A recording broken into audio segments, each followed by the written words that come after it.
우리 마태복음과 함께 예수님 만나시는 시간 잘 오셨습니다. 우리 옆 사람과도 눈빛으로 인사 나누면 좋겠습니다. 예수님 만납시다. 우리 그렇게 인사 나누겠습니다. 이 시간 온라인으로 예배에 참석하시는 우리 성도님들도 말씀을 통해서 예수님 만나시는 은혜가 함께하기를 기원합니다. 여러분, 오늘 말씀 1절을 보니까 안식일에 밀밭 사이로 지나가던 제자들이 나옵니다. 이 제자들이 배가 고파서 이삭을 꺾어 먹기 시작했다 그러는데요. 어떤 상황인지를 우리에게 알려주는 그런 말씀 구절이지요. 그런데 이것을 지켜보고 있던 바리새인들이 예수님께 문제를 제기했습니다. 그래서 이삭을 꺾는 이 행동이 안식일에 해서는 안 되는 추수 행위가 아니냐, 이렇게 문제를 제기했던 겁니다.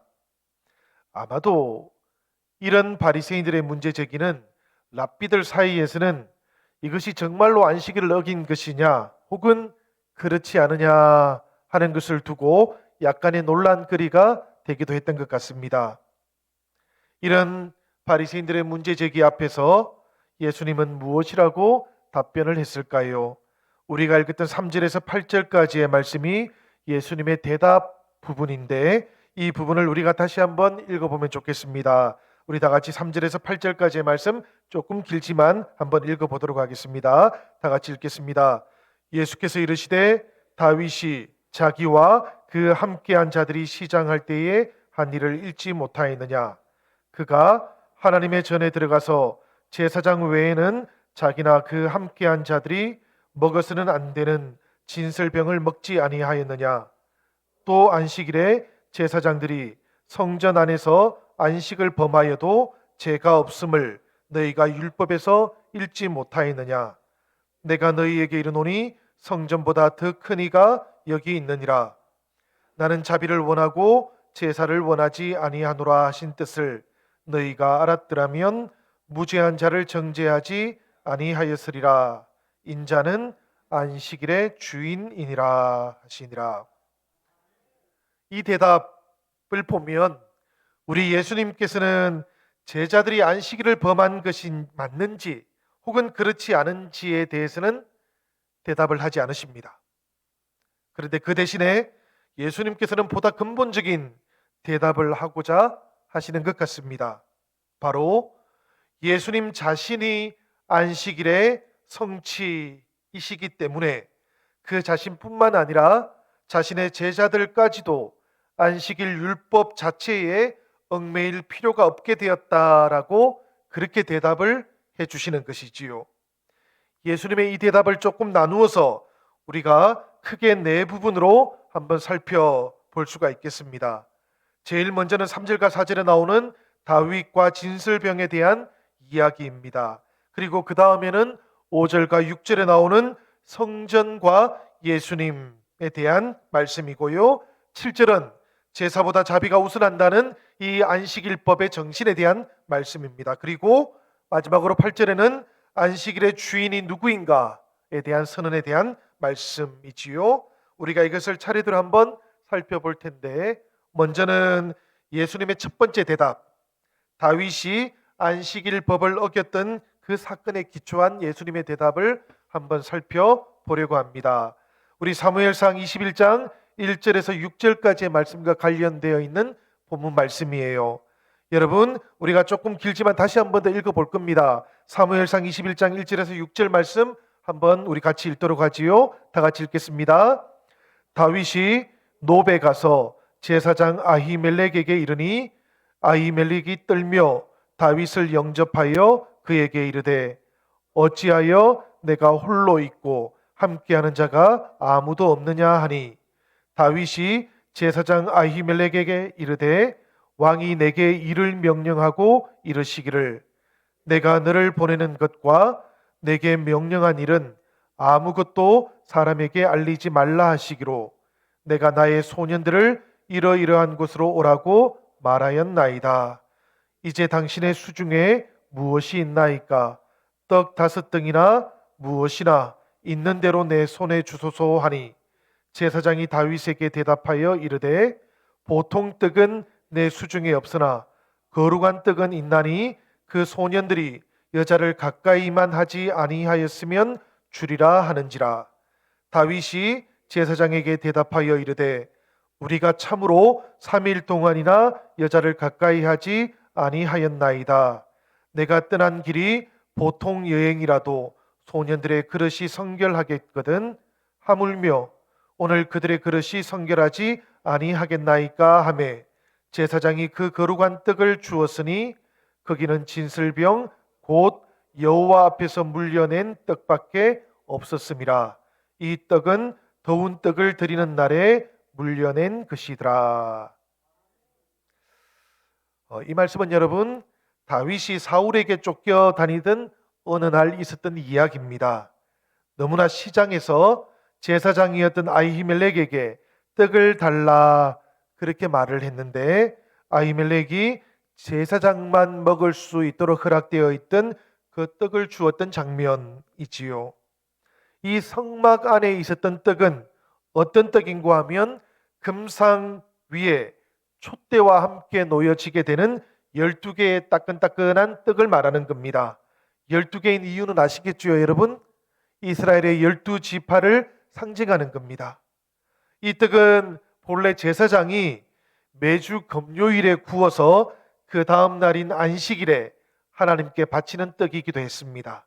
그리고 그 안식일이 지나고 나면 제사장이 먹도록 되어 있던 떡이었어요. 그런데 다윗이 이 성막 안에 있던 떡을 먹었던 겁니다. 무슨 요일에 먹었을 것 같습니까, 여러분? 안식일에 먹었다라는 이야기예요. 이 떡은 더운 떡을 드리는 날에 물려낸 것이다 라는 말의 뜻이 바로 그런 뜻입니다. 아직까지 안식일 그 다음날 제사장이 먹기 전에 그곳에 물려져 있던 떡을 다윗이 먹었다라는 이야기지요. 지금 예수님과 제자들과 바리새인들 사이에 문제가 되고 있는 것이 안식일에 밀 이삭을 먹었던 것 아닙니까? 지금 마찬가지로 이 다윗과 다윗의 일행들이 그 제사장의 떡을 먹게 된 것도 바로 안식일에 먹었다라는 그런 이야기인데요. 그런데 바리새인들은 다윗이 안식일에 떡을 먹었던 것, 이것은 전혀 문제를 삼지 않았습니다. 왜 그런가 하면 누굽니까? 이 사람이 다윗 아닙니까? 이 바리새인들 유대인들에게 다윗은 그야말로 정말 어떤 것도 언급할 수 없는 존재였던 것이지요. 또 그런가 하면 이 다윗이라는 사람은 이스라엘의 기름 부음 받았던 사람이기도 했습니다. 그래서 기름 부음 받은 이 다윗이 성막 안에서 떡을 먹는 것, 이것은 제사장에게 허락된 것과 같은 그런 허락이 다윗에게도 주어진 것이다라는 그런 생각도 했던 겁니다. 그래서 누구도 이 다윗이 안식일에 그 성막 안에서 떡을 먹었던 것을 문제 삼지 않았어요. 예수님께서 이 다윗의 일을 언급하셨던 이유가 바로 여기에 있는 겁니다. 단순히 과거에 안식일 율법을 한번 어겼던 그런 선례가 있으니까 다시 또 어겨도 괜찮지, 이런 뜻으로 예수님께서 다윗이 성막 안에 있던 진설병을 먹었던 이야기를 했던 게 아니라는 이야기예요. 예수님의 이 답변의 핵심이 뭔가 하면 과거에 이런 일이 있었다라는 것보다는 그 과거에 이런 일이 있었던 그 주인공이 누구냐, 여기에 관심이 있는 겁니다. 그러니까 다윗이 했던 일에 관심이 있는 것이 아니고 그 일을 했던 다윗에게 예수님은 지금 주목하고 계신다라는 그런 이야기예요. 다윗이 안식일을 어겼어도 바리새인들이 문제를 삼지 않았던 것은 이 다윗이 하나님의 기름 부음 받은 구별된 인물이었기 때문인 겁니다. 만일에 다윗과 그의 일행이 안식일의 그 요구, 안식일의 그 율법을 뛰어넘어서 행동해도 된다면 다윗보다 더 크신 분, 다윗이 그분의 그림자일 뿐인 메시아 예수님과 그분의 제자들이 다윗과 그 일행들보다 안식일에 대해서는 당연히 더 큰 권위를 가지고 있는 것 아니겠느냐? 예수님께서는 지금 그렇게 대답을 바리새인들에게 하셨던 겁니다. 그러니까 다윗보다 더 큰 권위를 가지고 계시고 다윗보다 더 하나님의 기름 부음 받은 메시아 그 자체이신 예수님, 그 예수님께서 설령 안식일에 밀 이삭을 꺾어 먹는다 할지라도, 혹은 그 예수님에 속해 있는 제자들이 밀 이삭을 먹는다 할지라도 그것이 어떻게 안식일 법을 어기는 것이 될 수 있겠느냐라고 예수님은 지금 그렇게 답변을 해주셨던 것이지요. 이것을 여러분 염두에 잘 두시기를 바랍니다. 예수님께서는 이어서 두 번째 답변도 하셨는데요, 두 번째 답변은 5절에 나오는 말씀이에요. 5절의 말씀은 어떤 말씀이었는가 하면, 안식일의 제사장들이 성전 안에서 안식을 범하여도 죄가 없음을 너희가 율법에서 읽지 못하였느냐라는 말씀입니다. 이 5절 말씀은 예수님께서 바리새인들의 규례들보다 구약의 율법 그 자체에 호소하고 계시는 답변이기도 해요. 민수기 28장 9절 10절 말씀 우리 같이 한번 읽어보겠습니다. 우리 다 같이 한번 읽어보지요. 안식일에는 1년 되고 흠 없는 순양 2마리와 고운 가루 10분의 2에 기름 섞은 소제와 그 전제를 드릴 것이니 이는 상번제와 그 전제 외에 매 안식일의 번제니라. 이 말씀에 보니까 매 안식일의 번제라는 말씀이 나오고 있지요.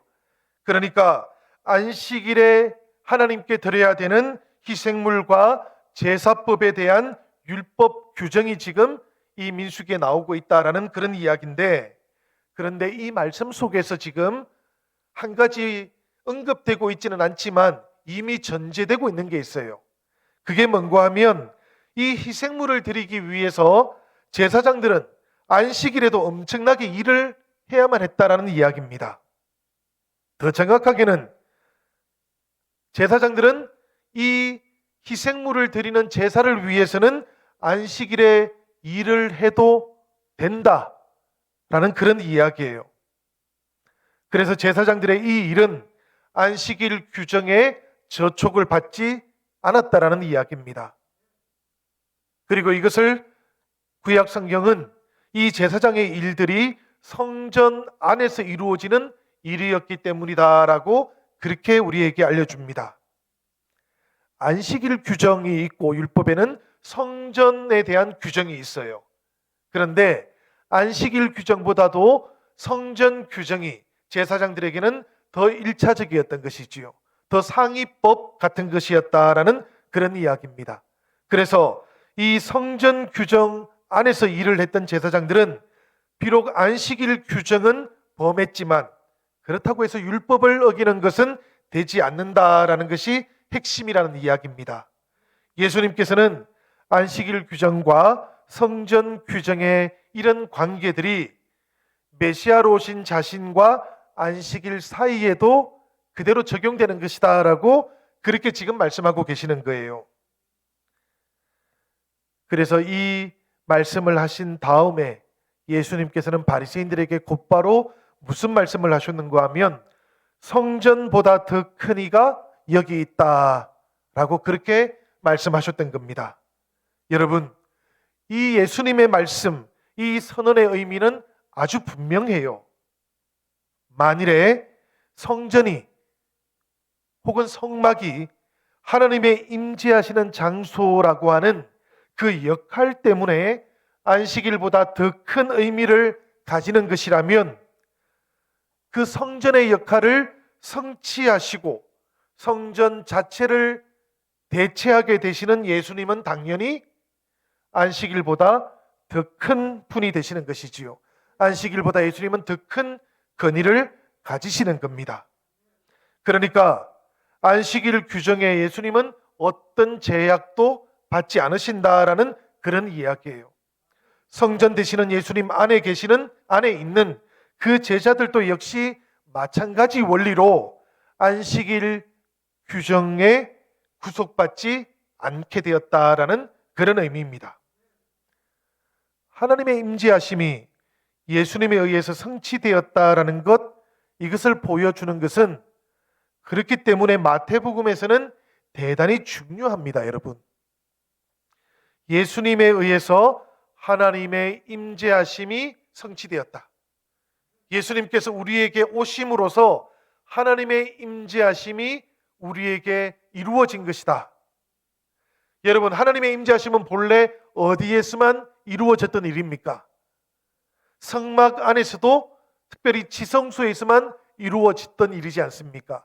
그런데 그 하나님의 임재하심이 예수님을 통해서 예수님 안에서 우리에게 다 이루어지게 되었다라는 것, 이것은 온 세상에 하나님의 임재하심이 이제는 이루어지게 되었다라는 그런 의미를 가지고 있는 것이지요. 그래서 이 마태복음은 예수님 안에서 그리고 예수님에 의해서 하나님의 임재하심이 온 세상의 모든 사람들에게 성취되었다라는 것을 보여주는데 대단히 관심을 가지고 있다라는 그런 이야기입니다. 그래서 사실 이 마태복음은 하나님의 임재하심으로 시작해서 하나님의 임재하심으로 끝나는 것을 보여주고 있는 그런 복음서, 그런 책입니다.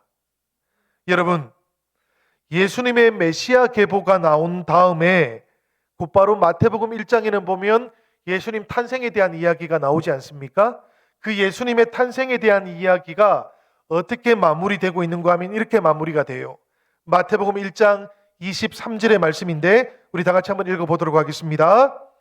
보라, 처녀가 잉태하여 아들을 낳을 것이요 그의 이름은 임마누엘이라 하리라 하셨으니 이를 번역한즉 하나님이 우리와 함께 계시다 함이라.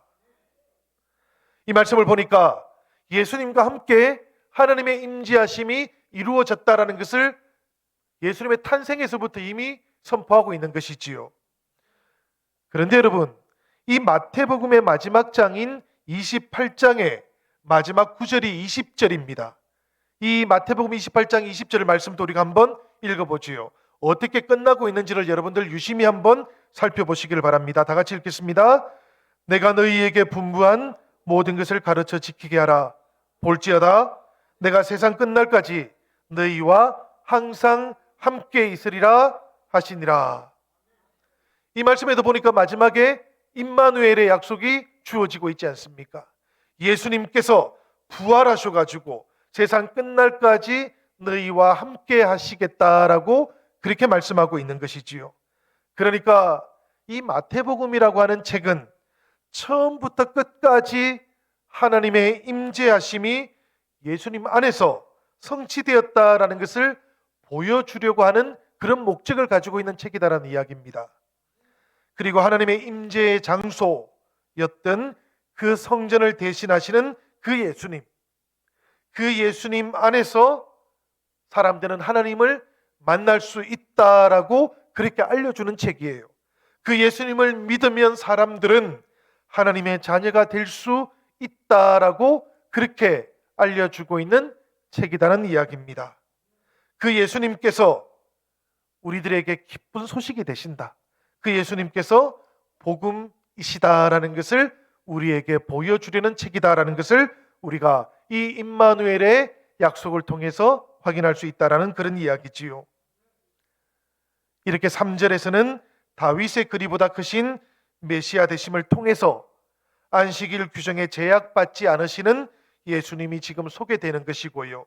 또 5절에서는 이 성전의 근위보다 더 크신 메시아 되심을 통해서 안식일에 제약받지 않으시는 예수님이 소개되고 있는 겁니다. 그리고 하나님의 임재의 성육신이셨던 그 예수님 안에 있기만 하면, 그 예수님과 함께 하기만 하면, 그 이름을 믿기만 하면 그 제자들도 이런 안식일의 그런 규정들, 그 율법의 규정들에게 더 이상 제약받지 않게 된다라는 그런 말씀이기도 한 것이지요.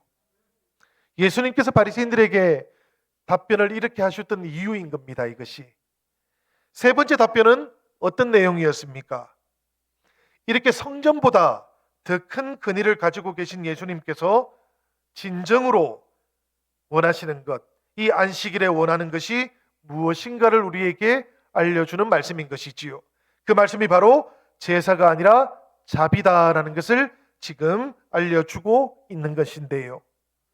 이 답변을 통해서 예수님께서는 하나님께서 안식일 규정을 통해서 본래 원하셨던 것이 무엇인가 하는 것을 우리에게 또 바리새인들에게 알려주려고 하시는 것입니다.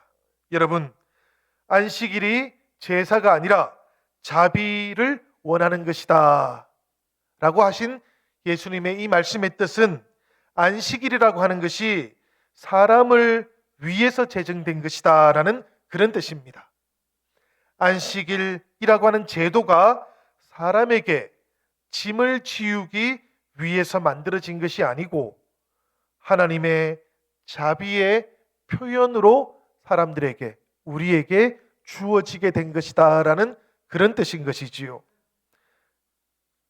그런데 안식일을 정해주신 하나님의 이 뜻이 바로 예수님을 통해서 지금 성취되었다라고 선포하고 있는 것이 이 마태복음인 겁니다. 안식일은 여러분 제도가 아니에요. 안식일은 사람을 향하신 하나님의 자비로움입니다.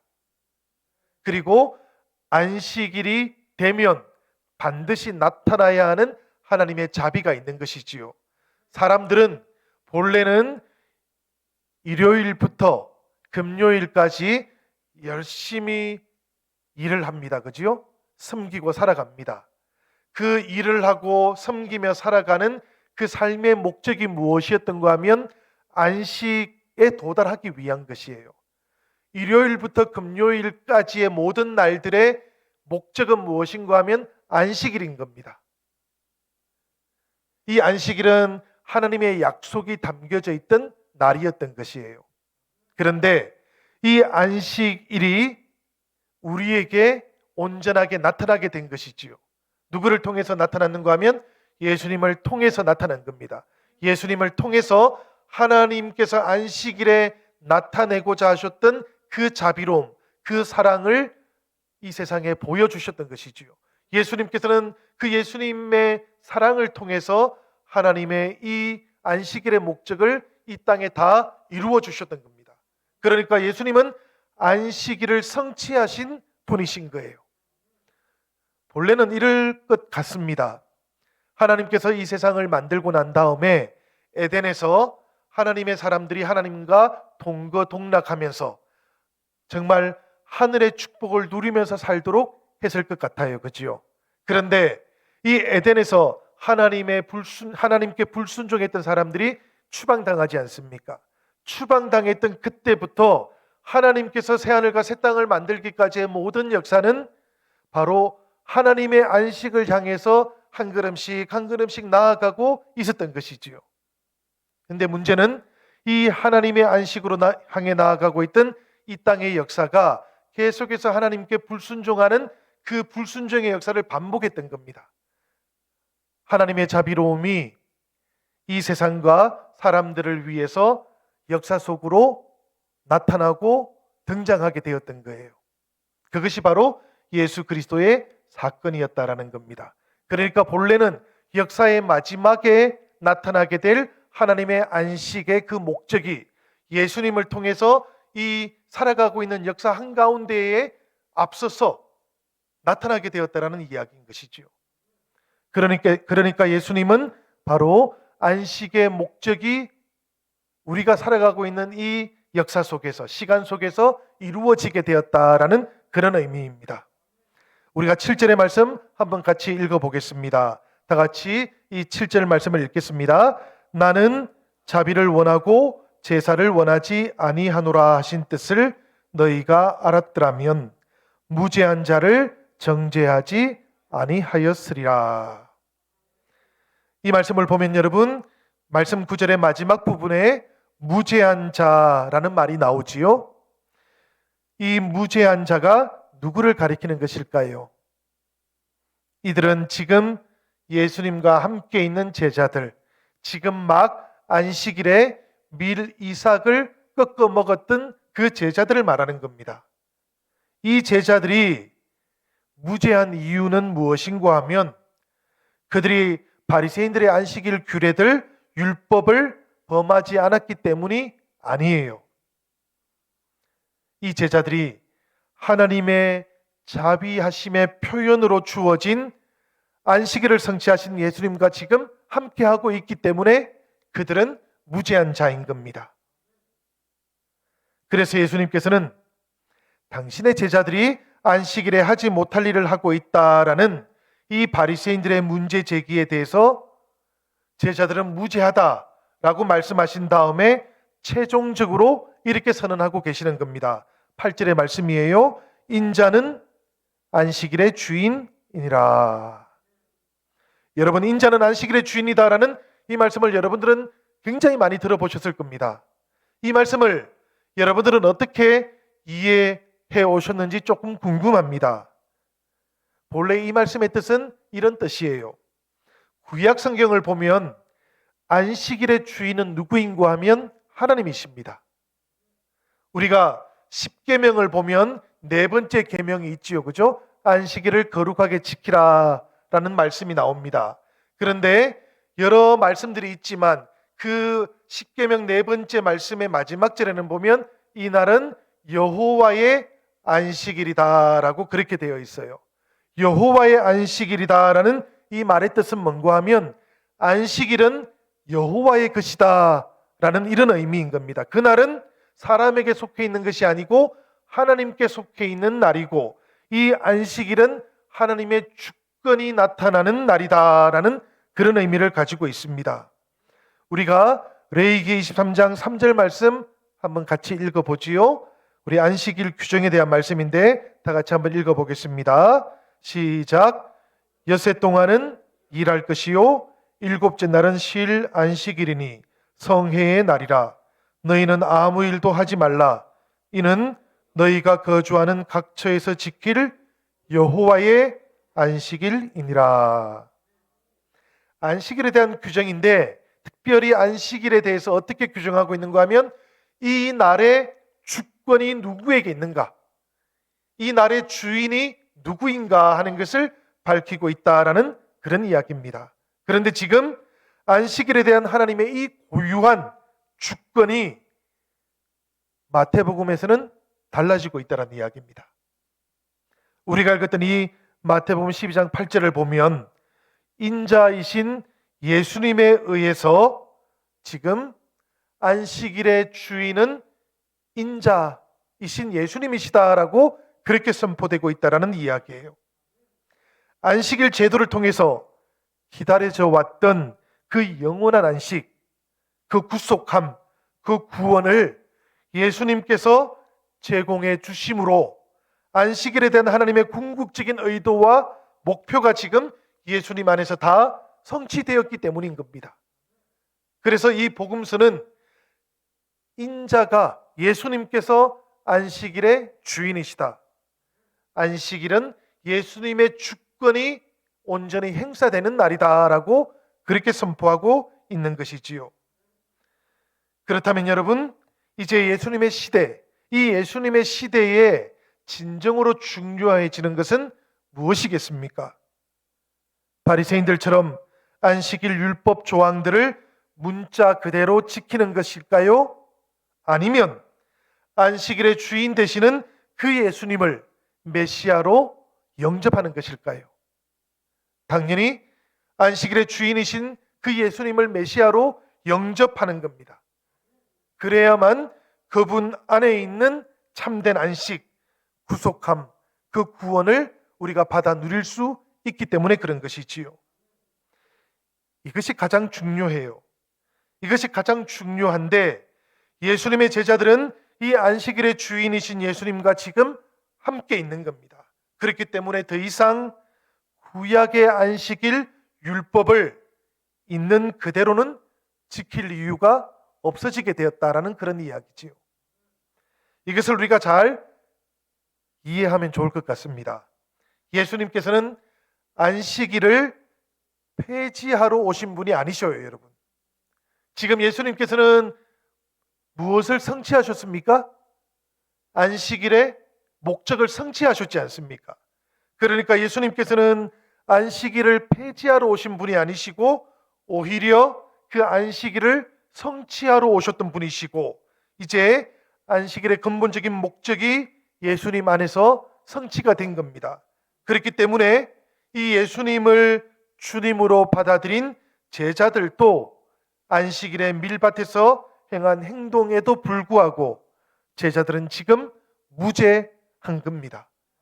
그 무죄한 제자들을 바라보면서 바리새인들이 율법을 어겼으니까 죄인이지 않느냐라고 말하는 것은 메시아의 시대를 알아보지 못한 사람들의 우매한 그런 판단, 그런 정죄함인 것이지요.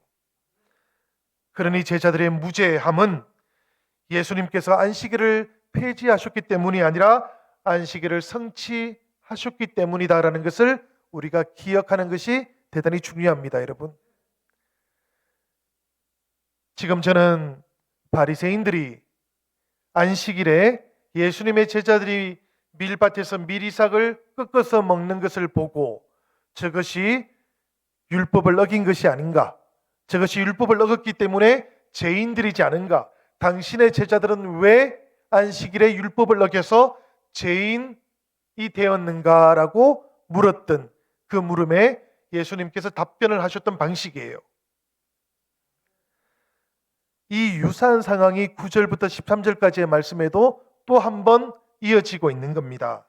그 말씀 속에서 던져지고 있는 물음은 이번에는 뭔가 하면 안식일에 치유 활동을 하는 것, 고쳐주는 활동을 하는 것이 금지되어 있지 않습니까? 라는 이런 물음이었던 겁니다.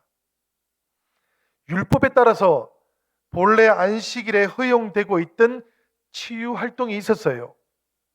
그 치유 활동은 어떤 것이었는가 하면 당장 생명이 위험할 때 그때는 고쳐주어도 됩니다. 그렇지만 그 외에는 안식일에 치유 활동을 하면 율법을 어기는 것이었어요. 그렇다면 손이 마비된 사람을 안식일에 치유하는 것은 율법에 따르면 여러분 이거 어떤 겁니까? 법을 어긴 겁니까? 어기지 않은 겁니까? 율법에 따르면 법을 어긴 것이지요. 그런데 안식일의 주인 되신 예수님께서는 그런 바리새인들을 향해서 이렇게 되물으셨습니다. 구덩이에 빠진 동물을 안식일에 구조할 수 있었던 그 율법의 허용 범위를 예수님께서 생각하신 다음에 만약에 구덩이에 지금 양이 한 마리 빠져 있다면 당신들은 그 양을 건져 올리겠는가? 그렇지 않겠는가? 사람은 그 양보다 얼마나 더 귀하냐? 이렇게 반문을 하셨습니다. 여러분, 이렇게 되물으셨던 예수님의 물음 속에는 안식일에 대한 예수님의 생각이 아주 분명하게 담겨져 있어요. 안식일을 위해서 사람이 존재하는 것이 아니다 라는 예수님의 생각 말입니다. 사람을 위해서 하나님께서는 안식일을 제정하신 것이다 라는 그 예수님의 생각이 오롯이 담겨져 있는 것이지요.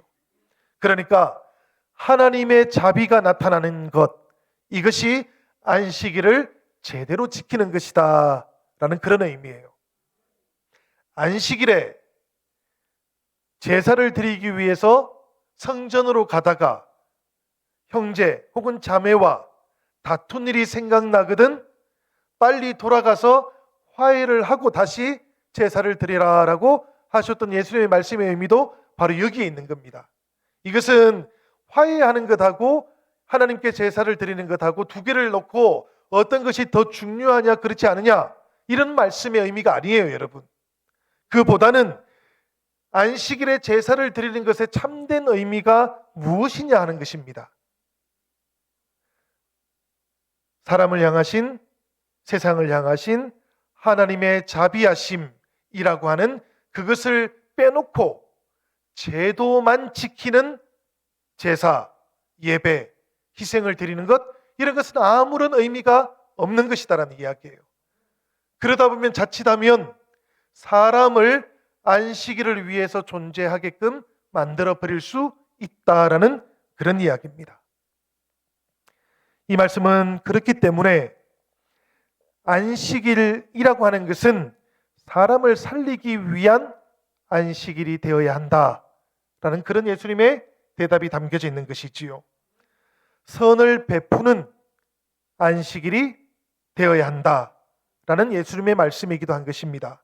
예수님께서는 바로 이런 안식일의 참된 정신을 우리에게 보여주시기 위해서 사실은 내일 고쳐주어도 되는 그 손마비된 사람의 손을 오늘 고쳐 보여주셨던 겁니다. 예수님께서는 오늘 손을 고쳐주시면서 안식일에 어떤 일을 해야 되는지, 어떤 일을 해도 되는지가 아닙니다. 여러분, 어떤 일을 해야 하는지를 바리새인들에게 보여주셨던 거예요. 여러분, 우리가 안식일을 제정하신 하나님의 뜻을 잘 알고 있어야 됩니다.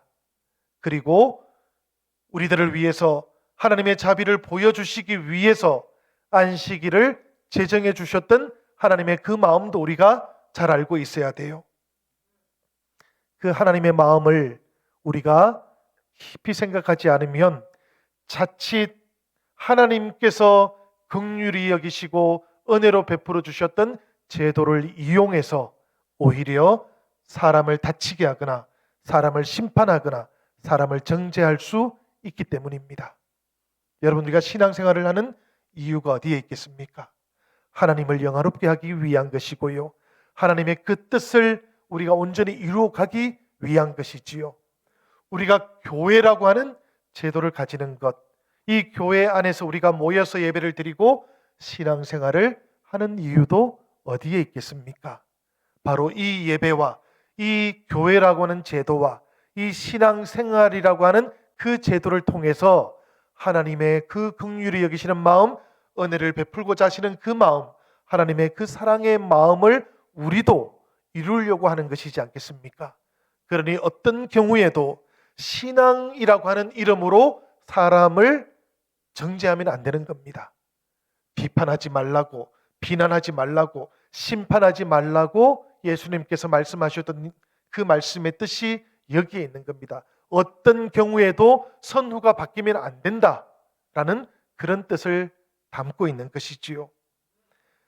우리가 이 안식일에 대한 말씀을 읽으면서 사실 우리들은 우리의 신앙생활, 우리의 교회생활, 우리의 예배생활을 이 말씀 속에 비추어 보아야 됩니다. 그리고 비추어 보면 정말로 예수님께서 우리들의 신앙생활과 예배를 통해서 기대하시는 것이 어떤 것인지를 우리가 쉽게 발견하고 또 깨달을 수 있게 됩니다. 오늘 우리의 예배, 우리의 교회 생활도 한번 돌아볼 수 있기를 바랍니다. 특별히 나의 예배, 나의 교회 생활, 그 모든 영역에서 예수님께서 지금 말씀하고 계시는 이 안식일의 참 정신이 온전히 살아있는지 돌아볼 수 있는 이 수요일 밤 되기를 주님의 이름으로 축원합니다.